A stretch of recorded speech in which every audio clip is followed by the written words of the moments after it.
Financial Insider Weekly. I'm your host, Michael Gray, CPA. My guest today is Jim Quillinan, who's an attorney with Hopkins & Carley here in San Jose. He's an attorney and shareholder with the firm, and he's the chairperson of the Family Wealth and Tax Planning Department here in San Jose, California. And now you have an office also in Palo Alto? Yes, we do. It's been open a little over a year now. Okay. Been practicing law since he graduated with his law degree from the University of Santa Clara in 1974. Jim is highly respected in the legal community. He's a frequent lecturer and author for the State Bar of California and continuing education of the bar. Serves as a special master and referee in Santa Clara County and San Mateo County Superior Courts in complex trust and probate matters. Jim loves to go to the movies. His movie reviews are very popular. If you would like to subscribe, you go to www.hopkinscarley.com and you can get them by email for free. And I'll tell you, this guy loves to go to a lot of movies. Anyway, Jim also made an appearance on the David Letterman show, so I'm thrilled to have him as a guest here with me today. Today, we're going to be talking about planning issues related to real estate change of ownership in California. And so before we get started, I want to caution our viewers that this is just an introduction to a complex issue, number of issues, to help you become aware of them for further discussion with an attorney or with another tax advisor who's familiar with them. And this isn't an issue that is discussed regularly in the tax consulting field, so you're getting some special stuff today. So with that, Jim, thank you for joining me today. Oh, it's my pleasure, Mike. It's great to have you as a guest.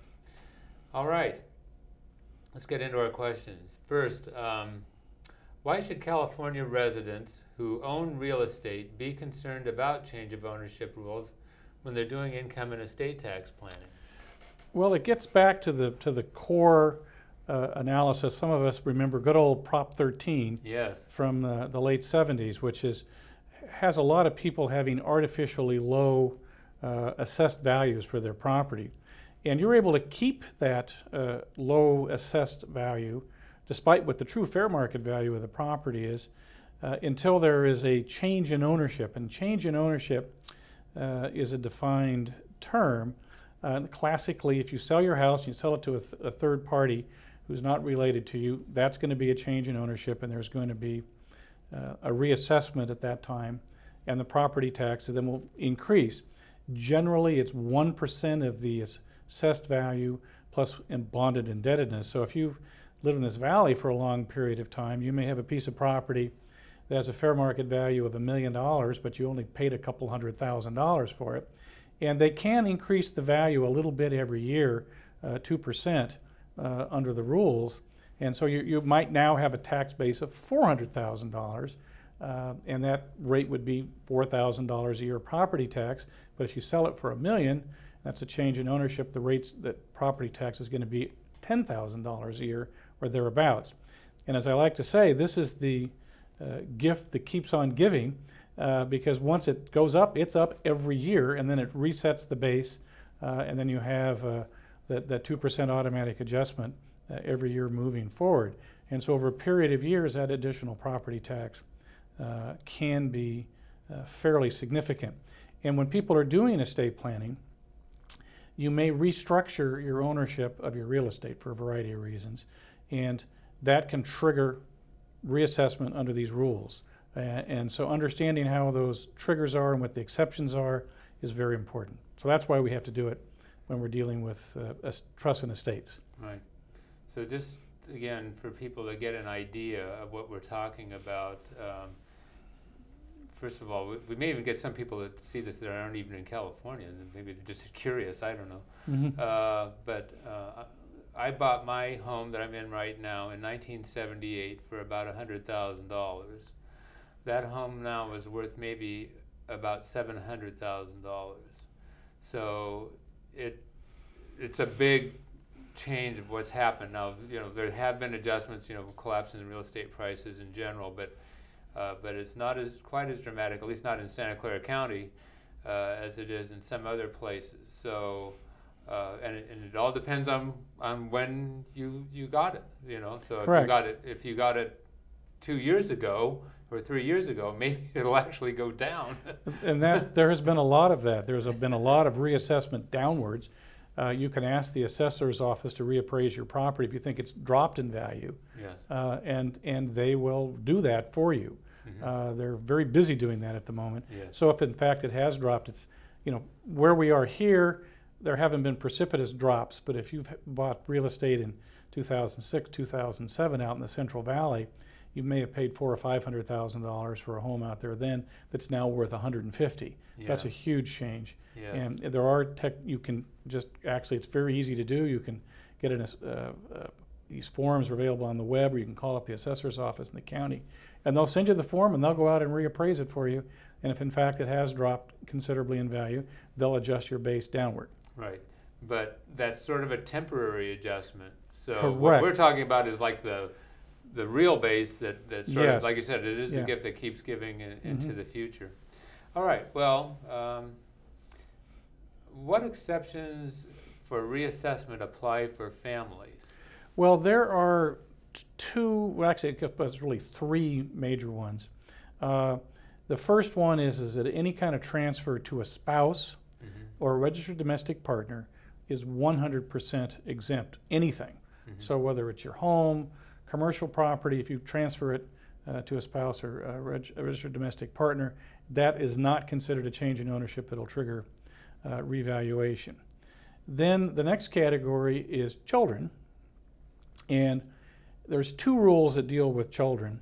The first one is it's the principal residence can be transferred to a child or children, and that will completely escape reassessment also. And then on top of that, as to something other than a principal residence, you can transfer $1 million of assessed value. This is really important because the assessed value can be much lower than the fair market value. Right. So $1 million of assessed value can be transferred to child or children and escape reassessment. It's not deemed to be a change in ownership. And then last but not least, and this is really, really tricky, you can get an exception for grandchildren that will be treated as if they were children, but they have to be orphans. Their living parent can't have any interest in all this. It's a very tricky set of rules. It doesn't happen very often, but if you are going to have a situation where it's going to pass to grandchildren, you need to check with your tax advisor and make sure that you would fit in. You may not fit into this last little exception. Yeah. So it's but there's a void there in most cases. So the children have had the parent has to have died. Yeah. So no parent. So now it can go to the grandchild because they're like the next generation. Yeah. Okay. So. Okay, it's sort of the generation skipping of change of ownership rules. Yeah, it's sort of the reverse generation skipping, I guess. It's not done on purpose. It's done because someone unfortunately passed away. Yeah. Mm-hmm. Okay. So with these family exclusions in mind, how can distributions from an estate or a trust be structured to avoid reassessment? Well, it gets a little tricky. The first one, obviously, transfer to a spouse.